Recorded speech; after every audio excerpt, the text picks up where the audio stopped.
Canine Longevity is presented by Myos Pet, the leaders in pet muscle health.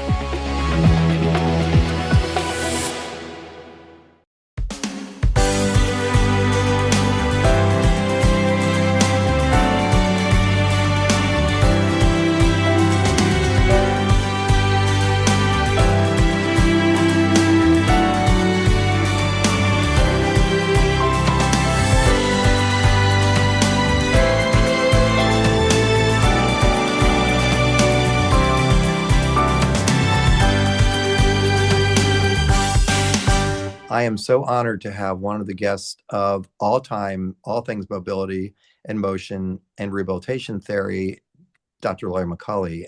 All right, so Dr. McCauley, recently you were at VMX, one of the amazing speakers that I did unfortunately not have a chance to capture. So I'm excited to hear about this, but there's something called the missing link that I missed. The missing link. Can you tell me? Give me a little bit of backstory, and then fill me in on what I missed down at VMX because I heard it was incredible. Thank you. Thank you. Yeah, it was a lot of fun. I do love lecturing. I do love teaching. We were talking about muscle as a missing link. So there's actually something called the muscle mass index in humans, where they do a DEXA scan and they look at your total lean muscle mass, divide it by the square of your height, Mhm. and they can give you a really good idea of how long you're going to live. Wow. It's a correlation that it doesn't matter what your cardiovascular health is, your metabolic health, in itself gives you an idea of your longevity, right? So why would we think that we can't do that with dogs, Yeah. right? Building muscle, if you think about it, except for the brain, the muscle uses the most glucose. So the more muscle you have, the faster you can burn fat, right? That's why human athletes can eat 12,000 calories in a day and gain zero fat because they have so much muscle that's using that, right? So it helps with that. But we talked before about Peter Attia, right? The four horsemen of death, right? It's cardiovascular disease, neurodegenerative disease, neoplasia, and metabolic disease. Exercise and building muscle helps with all of those, right? So increasing health span, increasing lifespan, building muscle is super, super important. Yeah, I think Peter Attia and others have said right up there at the very top of longevity of exercise and sleep. And that's Yes. something we don't think about, cognitive health for our, cognitive health for our canine athletes or canine companions. And that leads into the whole gut health, the gut being one of the Yeah. most important organs in the body and not only important for cardiovascular disease, but what's going on up here as well. So it's another fascinating thing we'll talk about. When it comes then to muscle health, as we're talking about now, and muscle being so important for mobility, what are some things that you recommend then to your patients or when you're lecturing, worldwide, that you say this is a good way to try to maintain muscle mass? Because we know for us as we get older, all the data shown, boy, when we fall and break our hip and we Mhm. lose, and you have sarcopenia, we lose that muscle mass, that's it. We're on this trajectory down. And so the most important thing that you and I can do Mhm. is keep that muscle mass, build that muscle mass, maintain it. And what can you do for canine patients, though? So, what can we do for dogs to try to gain or maintain, especially as we start to get into our senior years? How do you counsel people, and how do you counsel other veterinarians that are saying, I'm not really sure what to tell these owners? Talk to me a little bit about that. Well, you used a magic word that I want to explain, sarcopenia. Sarcomusclepenia small, right? So it's a normal aging change that we can affect. So in dogs and humans, as you age, lean muscle turns first to fat and then to scar tissue. So as you age, you may not lose circumference, but the amount of muscle in there decreases. So you lose strength. And then as you continue to age, that turns into fibrous tissue. And that's where you have that decrease in circumference and more decrease in strength. And it can be a double whammy. So we know there's two types of muscle fibers, right? Type 1 and type 2. And there's some variations within there, but in general, type 1 is our endurance exercising muscle, right? So that's our postural muscle. It's our marathon runners, right? They're lean muscle, but they can go forever. Type 2 muscle fibers are what we hypertrophy or get bigger, and that's our strength. So those fibers are the ones that have a lot of power, but they fatigue Yeah. quickly. And all of our muscles have a balance of those two. Just by aging, we lose 25% of our type 2 muscle fibers, just by aging, right? Yeah. Our type 1 muscle fibers can compensate for that. But the way we lose our type 1 muscle fibers is disuse atrophy. So if your dog is getting older and they're laying around, that's your double whammy. So we want to do the exercises, both strengthening so that we have more to work with, our type 2, and our endurance, walk, run, swim, to build our type 1 so that we have the best amount of muscle going in. And there's research in humans and animals that show that you can continue to build brain cells like our neurons, as well as our muscle fibers, literally until the day you die. So there's no like, oh, he's old, I'm just going to give up. It's let's start now. And I think the other impact is that as they lose muscle and they lose motion, mobility, they gain weight. And so Yeah. now lost the muscle and all that excessive weight on the joints, which we know they may be getting arthritis throughout life over the years, especially if they had a previous injury. It's that perfect circle, it's a spiral. And the challenge though, and I don't know if you've run into this, is that when you have an owner who really wants to do everything they can for their dog, but translationally, that One Health medicine, you're looking at the owner saying, walk your dog more. We got to get your dog out there. And if we think about the translational effect, it means they got to get out there. So it's going to Right. be healthier for them as well. So even though we're counseling them as to, listen, we're trying to prevent this word everyone's learning now, sarcopenia. Uh-huh. Hey, we're actually doing it for the owner as well, or the Mhm. handler as well. So is there too much walking that they can have? People say to me, how much can I walk my dog? Can I overwalk my dog? And if you tell them, especially the sporting dog owners, if you say do this 5 times, they're going to do it 5,100 times. We know that because Right. 5,100 has to be better than 5. But for our average companion, what are we telling the pet parent? How much, how often can they walk? And of course, it's going to differ for a Chihuahua versus an English Bulldog who will go from here to the door and back again. Mhm. But as they age, if the dog wants to still walk, Yes. is it okay to keep that dog walking with the owner and let the dog Absolutely. dictate how far it wants to walk? Absolutely. Absolutely. And if again, that goes back to the very beginning of baby puppyhood, right? Yeah. Communicate. So if the dog says, I'm tired, right? You don't want them to become lame. You don't want them to have to lay down to say, I'm not doing it anymore. It hurts, right? Because then you're a mile from home. Yeah. Right? So if they can communicate, hey, you know what? Like I took my dog out last night and I worked all day and it was getting dark and we went down to the end of the road and back and he had the choice of turn into the driveway or keep going. And he turned into the driveway. He's like, Mom, it's really cold out here. I think I want to go in. Okay. Now, I still get to make the choice. I can say, no, we're going to get your butt moving, or I can listen to him, but at least we have a way to communicate, Yeah. right? And so back to your question of how far do you go? It's like if I take someone off the street and I don't know what their history is, if I say run a mile, they may be able to run a house in the suburb and be like, right? Or they may be a marathon runner and be like, this is nothing. You need to meet them where they're at and then slowly build them further, right? And then take them. And if the dog is stiff and sore the next day, you've overdone it, right? Read your dog's sign, read their body language to know, are they looking for more? And like you said, like those border collies or those labs that will play ball until they drop, literally, you need to actually hold them back a little bit, like your agility owners, right? Hold them back a little bit and give them boundaries. Really funny story. I had a client when I was in Chicago where I said, I want you to walk your dog, like 3 to 5 minutes. And she flipped out on me and said, What? Are you kidding? 3 to 5 minutes? 5 minutes is almost twice as much as 3 minutes. How much do you want me to? And I literally had to say, Okay, you are going to take out your timer on your phone and you're going to put in 2 minutes. And when that dings, you have to turn around and come back. And you're allowed to add 30 seconds a day until you're up to 10 minutes. And then we're going to go a minute a day, right?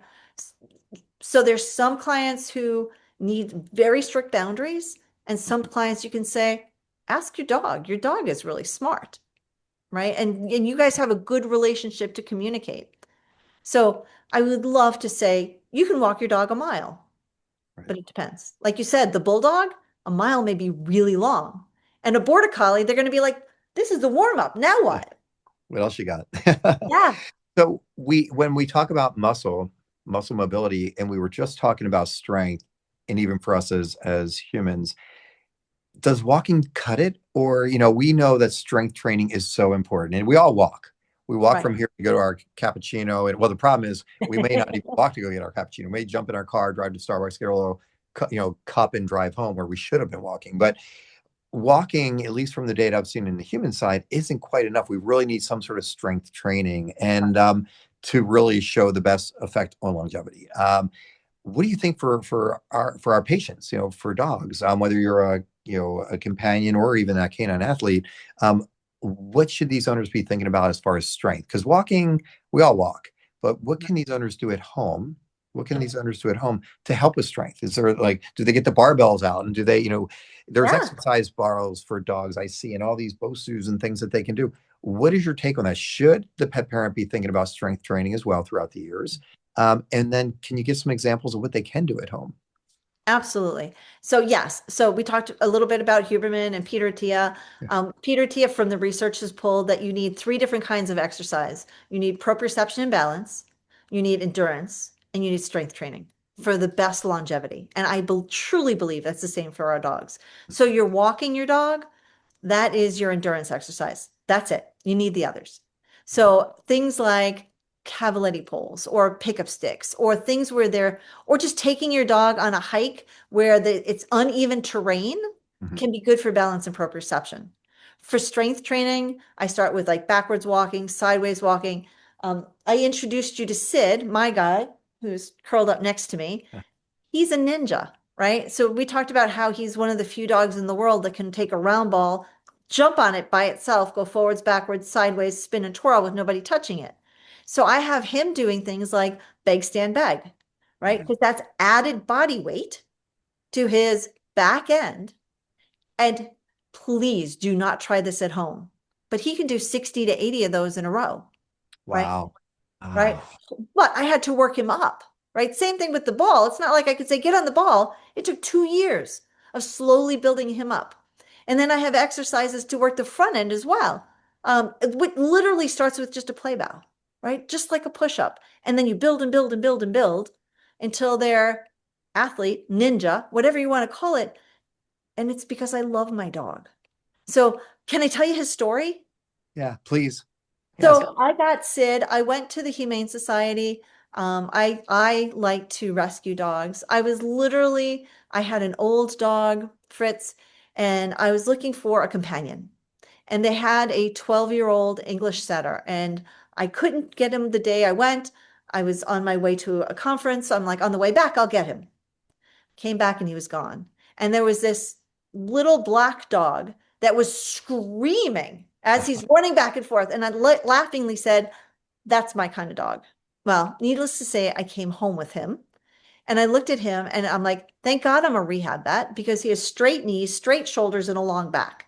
And I'm like, I am a rehab vet. You are not going Mhm. to tear your cruciate. You are not going to hurt your shoulders. You are not going to have a back injury or psoas injury because he runs, right? He's I guess, a Feist or Carolina Mountain Dog.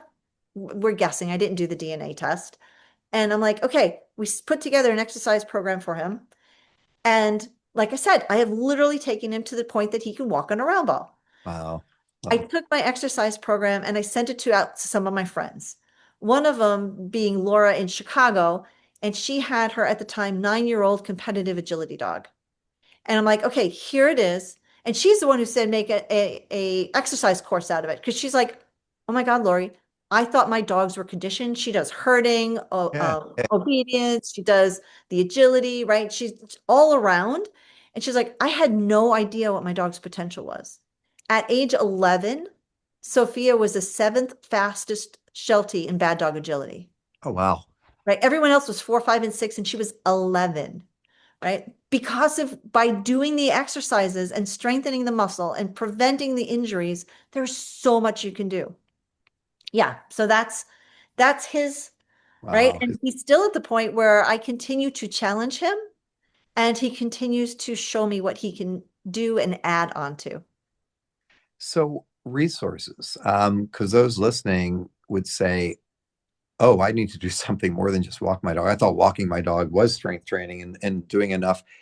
Where do they go to YouTube and just type in exercises for dogs? Do they, how do they even find the next step for those that say, I want to step it up. I want to do some proprioceptive work with my dog. I want to do some strength training with my dog. Where can they find those resources? And there's so much you can find online that you follow and these podcasts. You're like, oh, should I really be doing this? Is this safe? Or, we just go down these rabbit holes. What do you recommend? What's going to be the most beneficial for owners, really data driven and a source that's safe for them to go to learn some things they can do, some of these exercises, proprioception or strength training for their dog? Where do they go? So on Optimum Pet Vitality, so that's my company. Okay. We have core and more foundational exercises for your dogs. And that is the 24 exercises that I recommend for all Wow. pets, for all dogs, right? Because, and it's not like, here's 24 exercises, because that's overwhelming. It is literally, let's learn about the dog and we'll start you with 4 exercises. And then every 2 weeks you get access to more. So you can always go back and watch them. And it's not just, this is a dog doing it right. It Right. is, this is how to do it. This is your biomechanics, what you need to do. This is how the dog's going to cheat. This is how outthink the dog, right? Because they always want to do it the easy way, right? Yeah. And it's not that they're trying to be bad dogs. Just like humans, they want the reward with the least amount of work possible. And we want the owners, again, to have the knowledge to know what is overheating, what is fatigue, how is my dog going to cheat? How do I outthink them? What Mm. are the red flags? Oh my God, my dog did blank. I need to stop what I'm doing and take him to the vet. And all of those things together are in that one course. Yeah. And they can find that how online Yep. or So it's all online. It's optimumpetvitality.com. perfect. And that course is core and more foundational exercises for your dog. Canine Longevity is presented by Myos Pet, the leaders in pet muscle health.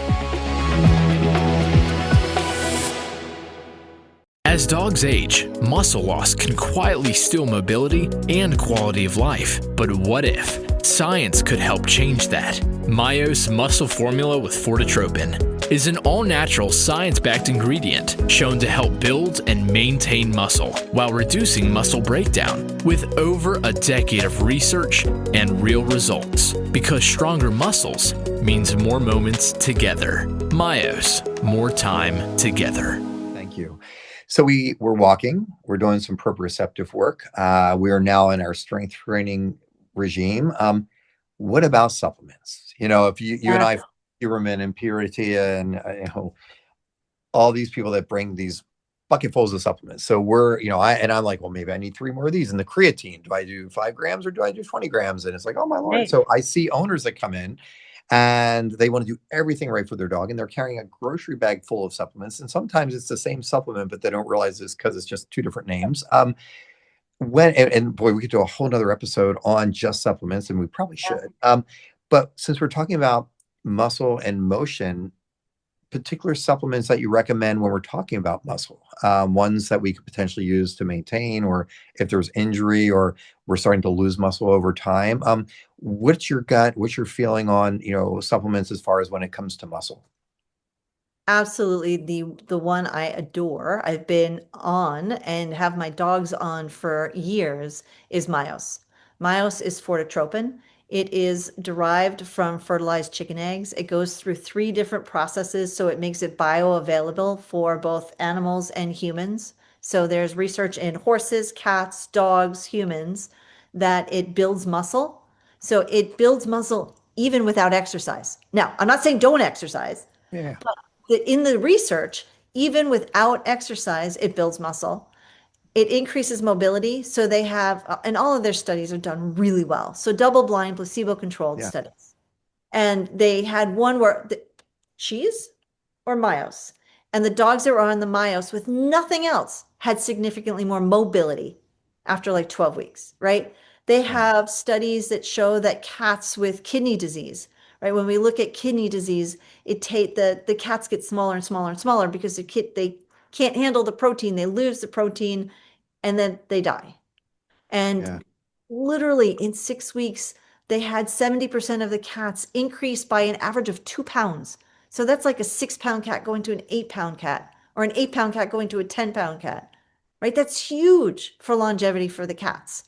Um, it- yeah, inactivity or injury. There was a great study. What turned me on to Myos was a study that looked at TPLO. So 100 dogs had a TPLO, so for cruciate injury.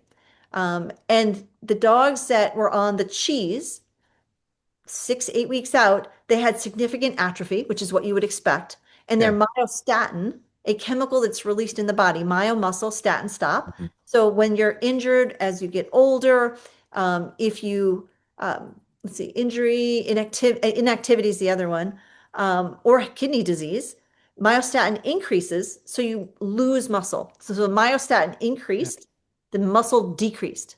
And the dogs that were actually on the myos, they didn't lose muscle and their myostatin didn't. So I heard this research and I'm like, if this is real, this is really cool. And if it's not, I want to know about it. Yeah. And I hope the company forgives me, but I will tell the story. I literally called the company and said, listen, I lecture nationally and internationally. If what you have is real, I want to know about it and I want to teach people about it.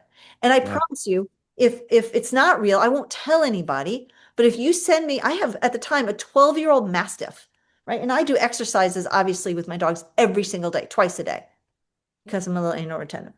But I'm like, I know exactly what my dogs can do. If it changes, I will let people know about it. And they sent me a 12-week supply. And I literally have videos. Beforehand, Ollie was able to sit up and bag because I think Yeah. that's really good for trunk as long as their back is straight. Yeah. And he would fall over. So I was literally having to hold his paw and we would alternate paws. After 12 weeks, not only could he sit up and bag, but he was up to 12 high fives, which is changing Mm. his center of gravity. Wow. And I'm like, this is amazing. And my 98-pound Mastiff passed when he was 14. And like I had a conversation with another DACVSMR, so another board certified rehab vet, and she was talking about how she has her patients, go backwards 3 reps of 10 feet. I'm like, 30 feet? Are you kidding me? So I Wow. shot a video of Ollie walking backwards 120 feet straight, right? Because that's as long as I could on my yard. I would Mm. have hit the tree. Yeah. Yeah. No problems at all at 12. So yeah, so I am a huge believer in it. Like you said, they're a human product yoked. I'm on Mm. it because I'm almost 60, right? And we know that with sarcopenia, we are just as much at risk of losing muscle or we do lose muscle. So anything we can do to stop that is beneficial. So my question for, and I'm on it as well. My Uh-huh. question for you, though, I've had owners ask this, and it would be great if you could explain to the viewers. They say, "Well, I give my dog eggs. I give my dog salmon. A lot of people feed raw or prepare their dog's food. Boy, nutrition will be a whole another podcast that we'll do because boy, talk about going down a rabbit hole. But I've had them say, "Well, I heard about myos, but instead I just give my dog eggs." Explain to the viewers, if you don't mind, we can Yeah. geek out a little bit on the biochemistry here. But why just giving some eggs doesn't cut it? What is it about the myos? Can they eat enough eggs? It's like almost saying, well, I eat a few salmon, does that mean I'm getting all the fish oil I need in omega-3s?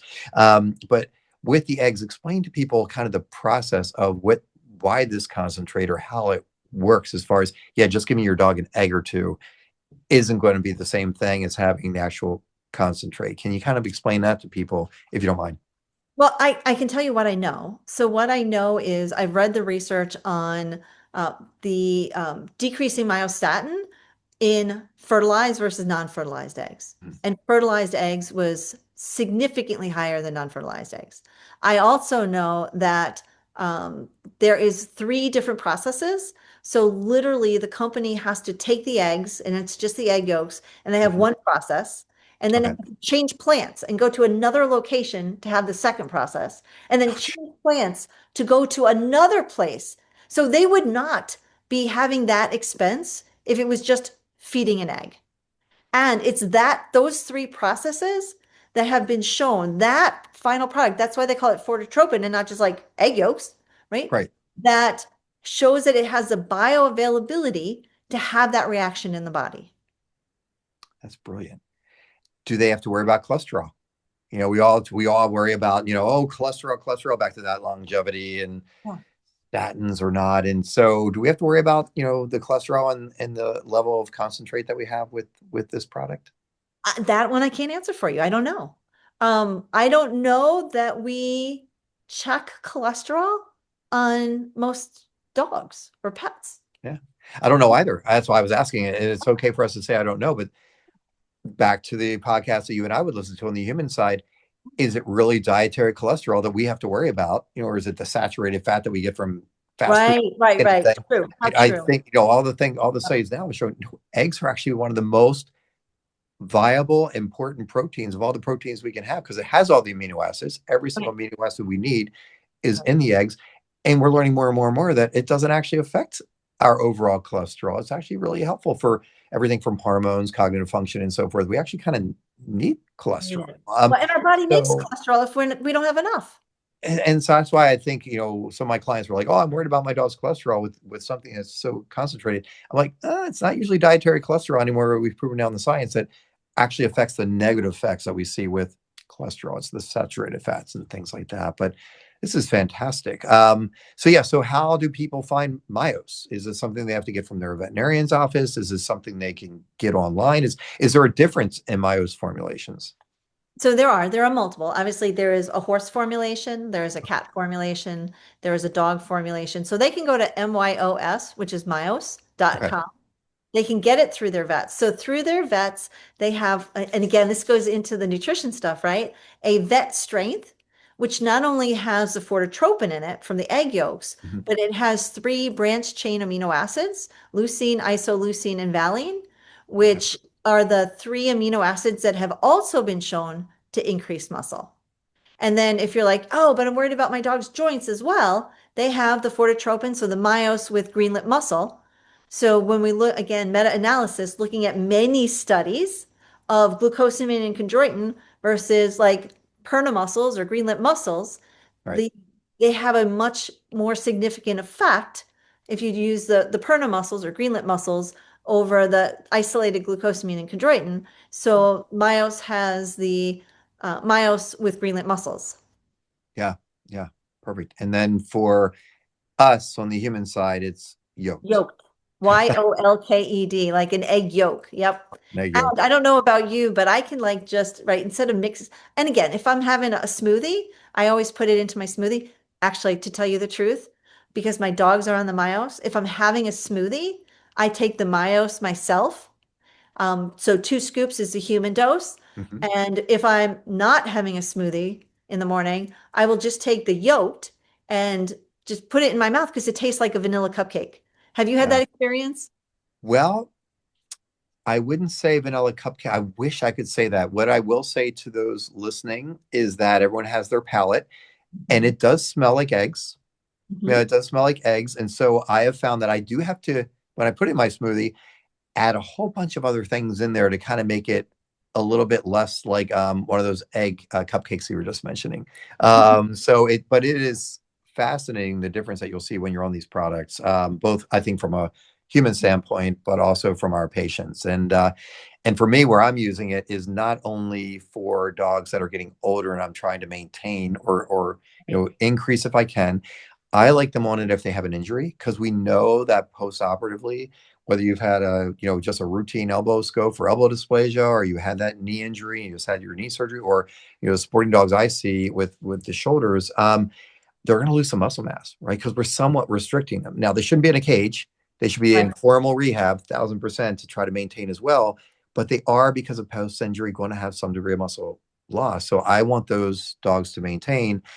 And then for the sporting dogs, boy, I want them as maintained or actively building if they can, to keep them as fit and competitive as we can. So I think, whether you're dealing with geriatrics, companions, post injury, or athletics, there is a reason for dogs to be on this supplement. And I'm always skeptic when it comes to all the supplements that are out there, and I look for data. They have data on the human side and on the veterinary side. So, full disclosure, not a paid consultant by the company, but I do believe very much in their science and also their product. Yeah, no, absolutely. And I will even say for the dogs that are just inactive, right? The fact that there's research that shows that it makes them more active, that's quality of life to me, right? Motion is lotion, right? We want them to move as much as possible so that we have motion in the joints so they don't have the arthritis, so that we have the stretch of the fascia, that we have the contraction of the muscle.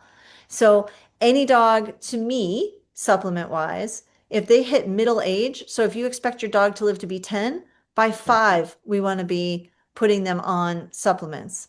We call geriatric when they hit 75% of their life. So to me, we want to be taking care of the joints and muscle before we hit the point that we have problems because we've lost so much. No, that's a brilliant point. And so my question, because this is a great one that comes up, when can they then start their product? When can they start Myos? If you are a pet parent with a companion that's going hiking with you, are you saying 5 years of age for the average type dog, versus the sporting dog who are really trying to keep lean and muscle? Would you also say 5 years of age for them as well? What's your recommendation? So for my sporting dogs, by 2. I usually put them on joint supplements, especially if it's my baby world team dog. Yep. Why wait until there is major damage, right? For those guys, I start joint supplements at 1 and muscle supplements at 2 because that's when they're going to start competing and be pushing it. And then for my companion dogs, half-life, right? So if you have a Chihuahua, it may be 7 or 8. For a lab, it's going to be 5. It's all about preventative medicine, healthcare. I call it medicine 3.0 versus 2.0. And Right. you look at the study, boy, we published back in 1999. Don't tell anybody how old I am, but 1999, we looked at could we protect joints, prior to joint insult. And so the whole idea was give them supplements before they have an injury. And we're like, is there some science or data behind that? So we had that group of dogs that we placed on, a product, a supplement prior to any kind of joint, inflammation. And then we had dogs that after they had joint inflammation went on products. And we looked objectively using nuclear scintigraphy, objective gait analysis. And what we found is that dogs were on supplements prior to the joint injury had significantly less lameness, significantly less joint inflammation objectively than those that started after. So I totally agree with you. The sporting dogs, those little joints are starting to get some wear and tear. I know their growth plates are closed. They're starting to work it. I want them protected. And so that is, I'm glad we share the same tie line. I think I feel like now we're doing, I know from the teacher that we're preaching the right message. So thank you for that. Yeah, no, I agree with you 100%. This segment of Canine Longevity is brought to you by Equiseer for Dogs, combining light therapy, infrared, and neurostimulation to help support canine comfort and movement. So, Dr. McCulley, we have underwater treadmill, which you were the pioneer. There's a lot of other modalities that since that time have come about as well. We have, what we call photobiomodulation or laser therapy. We have shockwave therapy, all these different electromagnetic field therapies and beds and things that people, buy online and bring into my office. I'm like, oh my Lord, I've never even heard of this one. I better go, investigate. What is your take? And help me a little bit. We're going to talk a little bit about in a formal rehab setting versus at home. Can you just give the listener a little bit of appreciation as to what modalities are out there that are available at a local rehab center, places they would go and when you're going to their home, even for the house calls, versus some of the modalities that actually owners can look to get for at home for their dog's body, health, overall maintenance as well. So start, if you wouldn't mind, with formal rehab and those modalities, and then we can talk a little bit about home rehab. Yeah, so we covered underwater treadmill. Like you said, laser is huge. And in my honest opinion, is if you have a class 4 laser, that should only be done by a veterinary professional, right? There's just too much chance for damage if not used appropriately. Not that it's bad. To me, it's like a scalpel. In the right hands, it's a magic tool, and in the wrong hands, it's dangerous. Class 3 lasers, if people are comfortable with it and educated on how to use it, 70% or more of my clients have at-home lasers. And actually, we designed an at-home laser therapy, another one of our courses, because 70% of my clients had lasers and had zero knowledge on how to use it on their dogs. And let's be real, when people get them, they use it on themselves as well, right? Mhm. So Yeah. we designed the at-home laser therapy course so that people would know how to treat their dogs, because body positioning and probe positioning is the difference between it working and it not working. Or it works a little bit and oh my God, it's amazing. So laser's a huge one. Like you said, PEMF, pulsed electromagnetic field therapy. I did the original clinical research on the Assisi loop, like 6 owners of the company ago, right? 20 something years ago, where they came to me and said, can you tell us how it works on dogs? And I said, no, I'm not taking my patients and making them guinea pigs, but I'll Yeah. do that to my family, my staff, all of that. And we figured out how it would work. That was when it was a Vivi, even before Assisi, on Yeah. humans, and then said, okay, now let's try it on the dogs. And when it works for this, it doesn't work for that. And since then, I mean, it is amazing, right? So, and there's tons of studies that PEMF can help with decreasing inflammation, speeding healing, and it can be done at home, right? So I usually tell people when I talk to the professionals, do your laser at the clinic, send them home with an Assisi loop, right? And you can either have an Assisi loop or both Assisi and Respond have beds. So Mhm. a loop is amazing. And if your dog has polyarthritis or they have arthritis in their hips and their knees and their elbows and their wrists and their neck, you can't put a loop everywhere, right? Yeah. But you can lay them on a bed. I will be 100% honest because I've done this research and I've been working with them for 20 years. The loops are better than the beds. At least the Assisi loop is better to me than the Assisi bed and the Respond bed. I know there's other things out there, because you can literally put it over. So we talk about, like, if you have like a corgi has a back issue, they wear it like a hula hoop and it goes up and down the spine, right? If you have a dog that has a knee issue, you can put it right around their knee and it has the research. It's targeted PEMF, which means that you can use that for 15 minutes, 2 to 4 times a day. And in the research, it was done twice a day compared to non-targeted that you need like 12 hours a day to have Wow. equal or actually less effect, right? And that's straight from the research. So I love PEMF. I think it's an amazing tool. I know a ton of clinicians who have like the Respond bed at their clinic and they work on the dogs on the floor there, and then they go home and they do other stuff, right? Yeah. So Can you that's, explain a little bit? yeah. So, for those listening that don't understand how it works, and we don't have to get super down in the weeds, but just kind of a 30,000-foot view of that technology, and really kind of what is it doing? Why would an owner want to purchase one of these, and what's it actually doing for the dog? And we'll say arthritis, that because unfortunately arthritis is very common. Boy, elbow dysplasia, the most common cause of limping in the front leg in most dogs that we see. So you have that dog that has elbow dysplasia. Um, what's it doing to the body? Can you explain a little bit? Yeah, and I'm going to throw into the weeds for just a little bit to let your listeners know that the weeds are known. So we know that it increases calcium and calmodulin binding, which increases endothelial nitric oxide synthetase, which increases short bursts of nitrous oxide, which then releases vascular endothelial growth factor. So it's going to increase blood vessels to the area.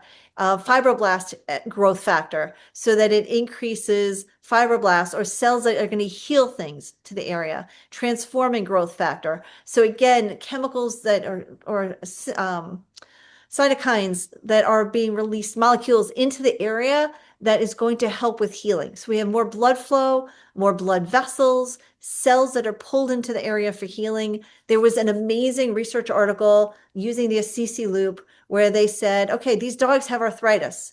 Half of them we're going to give Previcox. Half of them we're going to do the Assisi loop, and we're going to do it for 3 weeks. And what they found was, and it was twice a day, 15 minutes. Both of them had great results, but then they took it away. And what they found was within 7 to 10 days, the dogs that were on the NSAIDs started to have problems again. And the dogs that had the Assisi loops were still significantly improved 4 and 12 months later. Wow. Yeah. So it's not just hiding or getting rid of the inflammation, it's literally healing the tissue. There was a research article in it was at the VA hospital. So for humans, right? Because Assisi had Avivi, which is a human product. They're both FDA cleared for humans. Where they took people, VA people, who had non-healing wounds. They hadn't changed in at least 3 months. They were not able to heal. And the Wow. people that had the double-blind placebo-controlled study, so that had the fake, actually was the same or maybe even a little bit worse. And the people that had the active loops had, it was like 68% healing. Wow. Huge, huge. So again, really good company, really good research, really good product. Down in the weeds one more time, if you don't mind, because this is fascinating for me and for the viewer. Laser, Yes. photobiomodulation. I have a lot of clients that will come in and they'll have, a laser pointer, like you and I will use on podium, or they'll have, I mean, there's so many different types of lasers out there, and they're bringing them in, right? And we talk about that class 3B you were just mentioning. Can you Yep. explain a little bit? Again, we don't have to go super down in the weeds, but what you just said was perfect. So we can go that deep if you like. The difference in the different types of power or wattage, just explain a little bit Uh, about that so people understand, all the way from that laser pointer that unfortunately probably isn't going to do a whole lot for that arthritis in the elbow we were just talking about, all the way up to that class 4 that we really don't recommend that a user, try at home. Definitely, a veterinary professional, boarded sports medicine doctor or certified rehab therapist. Can you walk us through that path and kind of explain to people why maybe that laser pointer that we use lecturing may not work as well as the class 3B? Absolutely, absolutely. And I think we really need to start when we look at the research at what the wavelength, and I think so many people miss that, right? So the wavelength of the laser is super important. So if you have a wavelength in the 970 to 980 nanometers, it's absorbed by water. So to get depth of penetration, you need a lot of energy. So there was great research done by Jan Huntingford and was it Leilani? No, it wasn't, but on elbow arthritis. And they Mhm. said, okay, from the research, we're going to say that if we use 4 joules per centimeter squared, it should help. It didn't help. Let's use 8. That didn't help. They went up to, for a large dog, 19 joules per centimeter squared, and it was amazing. But it's that wavelength. If you take something in the 800 or the 904, 905, you will burn that dog with that amount of energy. It's not that one is good and one is bad. It's you need to have the right amount for the right tool. It's like saying, I'm not going to give you 500 milligrams of amoxicillin versus 500 milligrams of some other antibiotic, right? You need to have the right dose for each wavelength. Yeah.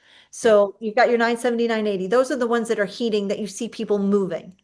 Then you have your class 3B lasers, like Respond and SpectraVet, Avant. All of those guys are really good, but you don't need as much energy. So you can get 4 to 5 joules per centimeter squared, have amazing results because you're Right. going to have more penetration because you're not absorbed by the water. And then we want to go into the red, which is amazing for skin, right? It is better than any of the other ones for skin. Yeah, your laser pointer, not really going to help, but having bigger diodes, Yeah. that, right? The red is the best thing you can do for skin.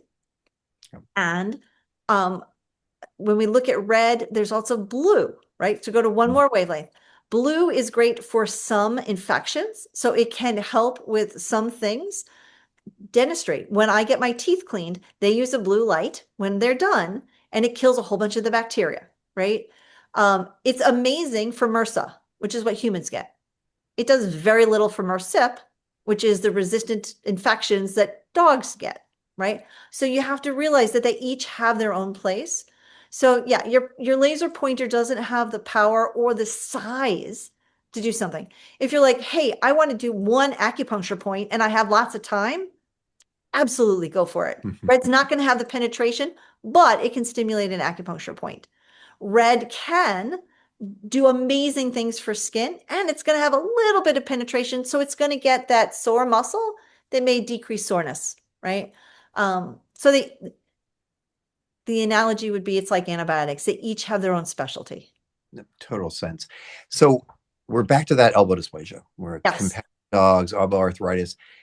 Now the clients come to you and you're doing rehab and they're saying, yep, we're going to take your course. We're going to learn where is the elbow even, or sometimes they're here and they think it's there. And okay, we finally know where the anatomy is and they have their 3B. How often should they use that at home? Is it daily? Is it once a week? What's your recommendation as far as how often these owners should be treating that, elbow arthritis? Again, it depends upon what unit they're using. So like if you have something like a low powered unit, Mhm. so we have our red light units, you have like your multi-radiance, those could be used twice a day, right? If you have a higher power unit, you might want to go to once a day. And it depends upon what you're treating. If I have a dog, I'm going to step back for a second, right? Because I think it's really important. Yeah. We know from the research that if you blast that tissue with energy, you are literally stopping this, go from cell to mitochondria. The mitochondria is what makes the ATP, which is like the gas for the cell to be able to do what it needs to do. Right. If we put a lot of power in there, we are shutting that mitochondria down. We decrease cell respiration. And you go, oh my God, that would be horrible. Except if you're painful, it's doing that to the nerves. So you Yeah. significantly decrease pain. We call it an axonal, so the axon nerve block, right? If we want healing, we're going to use significantly less energy. And that revs up that mitochondria to make more ATP to do whatever it needs to do for the cell, right? So my son, again, legally we're allowed to treat family, right? Both when he had his tonsils out and when he had all four wisdom teeth out, I brought the laser home. I treated him twice a day because I wanted to knock that pain out. Yeah. And he's a boy, right? So by day 3, he was like, after his wisdom teeth, he was doing bridge jumping into dirty water. And I'm like, what are you thinking? He's like, I feel great, Mom. I haven't needed pain meds at all. Right? Ah, Right?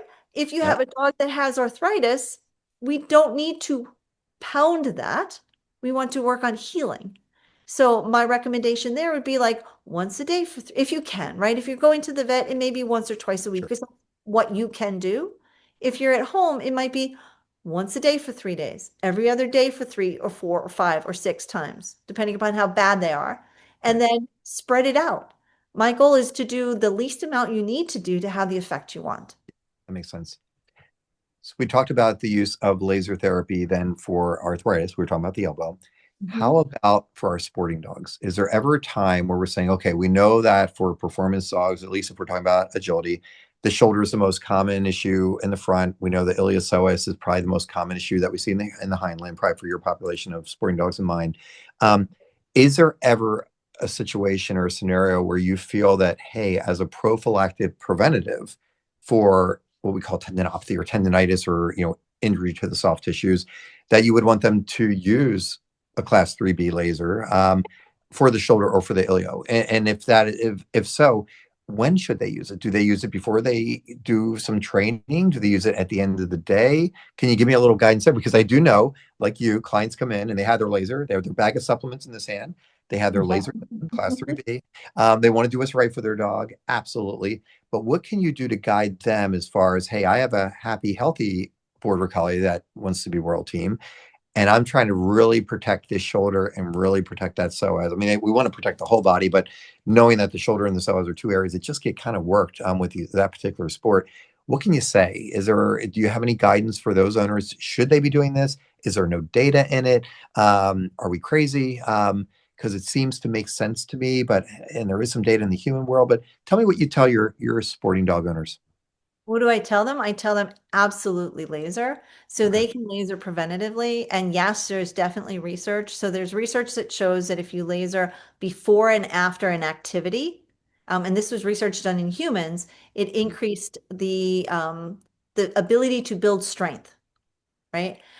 If you do it before an activity, and they did this in competitive soccer players, what would happen is in general, and it was a double-blind placebo. So the coach didn't know who had the actual laser and who had the fake laser. And when the players got physically fatigued, he would call them out and put somebody in. And they found that the people who actually had the actual laser got to play longer than normal than the people who didn't, right? They played their average amount of time before they get pulled in. So we know it can increase endurance, we can increase strength.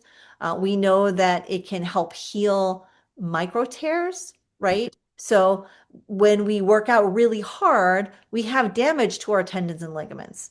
So yes, you can use it for that. I can tell you again from my sons, my son, my younger son came in 5th in state for Wow. wrestling, right? So really, really hard. And whereas the other kids were cramping up and were horribly fatigued, my son was totally relaxed.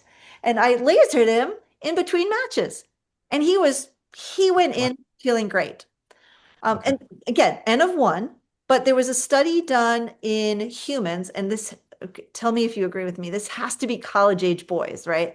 They took 18 to 24-year-old males, and they said they're either going to do fake laser or Mhm. actual laser on their calf muscles, and they put them on a treadmill, and they said, run for as long as you can, and then we're going to biopsy you, right? That's just why I said they have to be college kids, Yeah. right? And what they found was the people who had the actual laser, not only did they run significantly longer, but they had significantly less oxidative stress, so less damage to the muscle tissue, even though they ran longer than the people who didn't have the actual laser. And I've been twice, I was asked to give my professional opinion for the sled dogs on Mhm. should they be allowed to laser. And I said, absolutely. If our goal is that we want these dogs to be as safe as possible, we want to do everything we can for them. And if you're like, well, this person who's racing can't afford a laser, well, that's like saying they can't race because they can't afford good dog food, right? Right. This is some, or just have somebody do it who and offer it to everybody, right? But why put the dogs at risk of being injured if it's something we can do that's easy, that can be preventable? So help me understand that is brilliant. And I want to be able to have it so it can be a takeaway for the sporting dog owners that they have their class 3B laser, and they typically trial on the weekend, right? So maybe they're doing some backyard or they're seeing their trainer during the week. Should they be, when they're not training that day or not going to, even work in the backyard, should they just preventatively, prophylactically be hitting certain areas of the body? We're talking about shoulder and psoas, Yep. or do you recommend just waiting until, okay, we're going in the backyard to practice, or yep, we're going to meet at the arena with our coach, do it before they go out, and at the very end, as part of that, I always talk about warm ups and cool downs, do it part of that cool down then at the very end. Um, or do they just hold on until they're at that trial that weekend and then do it before they go out and run for the day, and then before they're at the end of the day when they're done and they're packing up? Can you give a little guidance to those owners? Can they do it just daily, or wait for just the practice, or throughout the trial, before and after at the end of the day? Or even, I'll throw this out there, I know there's a lot to unpack, we can come back on it, but what about in between sessions like you did with your son? Because I get asked that too. They're like, well, wait a minute, I can do it right before we go out. Now, granted, they're running multiple dogs sometimes, so it gets a little bit crazy. But if they have the ability or the time, can they laser those two particular areas that we're worried about? They run, they come back in, they hit them again until they're going to go out later in the day. Give me some guidance, because I need your brain here, because you are the queen of laser. Help me understand so I can guide my athletic dog handlers, owners, on just daily versus just at time of practice, and what do we do when we're trialing? Let's see if we can unpack that. So I would say if they're not trailing, so like your Monday through Friday, Mhm. twice a week, right? Okay. A little bit of energy. We're just helping the muscles. We know we're going to help build the muscle, right? Okay. From the Okay. research, that's what they did with the people that they did the strength training with, was twice a week, Because we know there's micro tears. We right? know there's micro tears. You and I, to build, we're lifting. Right. We want micro tears, so we have hypertrophy, right? So we know them out there running, doing the weaves, backside wraps at speed. The courses are getting faster and faster and tighter and tighter. There are micro tears. So Yeah. let's try to keep those, Yep. healed to the best of their ability or functional. Okay, so twice a week for the ones that are home. Yep. Okay. Now, what would you recommend as far as they're going to meet with their trainer or they're practicing in the backyard? Where are they at then? So when you say if they're just like say they're going to a seminar, Yep. beginning of the day, end of day, small Okay. amount. Okay. Small Perfect. amount. Now So to they're give at you an trial. idea, so hold on for 1 second. To give you an idea from the research that was done with humans, now Mhm. you know the size of a human versus the size of a dog. It was 510 joules per limb total. Wow. Oh, Wow. divided over, I think it was 17 points. Mhm. So small amounts of energy. And Yeah. again, it was in the, if I remember correctly, it was 875 and 905, or might have been 904, but they're about the same.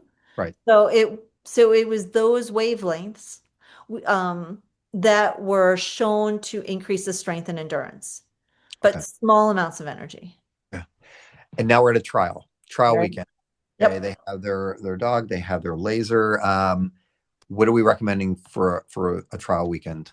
Small amounts of energy, morning and night, and then during the day, check your dog. Oh my gosh, the gracilis is tight, right? He's not going to be able to bring that leg as far forward to get as many yards per second. Mhm. Laser that. Just that. Oh, look, he's got a trigger point in his triceps. Laser that. Can he stretch all the way? No, he can't. He's pulling back. Get his psoas. Yep. So do some body work, massage your dog, look at, and this is why baseline is important. Yep. There may be a certain area in that dog that's always got trigger points or always is Yep. just a little tight. That's where they want to give some extra love, is to those areas as well. Yeah, back and neck. Don't forget back and neck. Super important. So, Dr. McCauley, you and I are into the whole entire longevity. We watch the similar podcasts. You talk about Dr. Peter Attia, and he has the pillars being, everything from nutrition. We'll throw in there things like supplements. We'll talk about exercise, cognitive function, sleep, all these being important factors. When it comes to something that's equal to the dog, we'll call it the dog's pillar of health or pillar of longevity. What do you feel those pillars are? So when you're counseling that dog owner, whether they're a companion or an athlete, because I think the body is the body, what are your pillars? So, like you said, multiple types of exercise, proprioception, strengthening, endurance. That is super important. We want to get all of those. High nutrition, high quality nutrition, right? We don't want our pets to be eating McDonald's, right? Because your body just doesn't function on that. You need the right amount of nutrition so that you stay lean. So I always laugh when I lecture on obesity, because you have obesity, and then what the average vet would say is normal to me is what I call pet weight. And then you have lean, which is athlete weight. And when you look at the Purina long life study, or the life study, they showed that lean dogs lived 2 years longer. So, and that's in a lab sized dog. So we can bring that down, that if you have a small dog, if you have a Papillon, that's 3 years longer, right? So lean body mass is huge, important to me. And then supplements, right? You want to be on the right joint supplements at the right time, and the same with the muscle supplements. If you can put all of those things together, you can have a long, happy, healthy life with the least amount of injuries possible with your dog. So, Dr. McCauley, I can't thank you enough for taking this time. Again, I'm a lifelong learner. I was in the classroom so long ago learning from you. I just learned so much from you again. Can't thank you enough for being here. Thank you for having me. I really, really appreciate everything. And I will see you again soon. For those of you out there, this is Dr. Sherman Knapp with Canine Longevity, and we will have many more episodes with Dr. McCauley, because we're going to be talking about nutrition and supplements and many other things down the road. Can't wait to see what else you're bringing to the world of rehab. Thank you so much for joining us.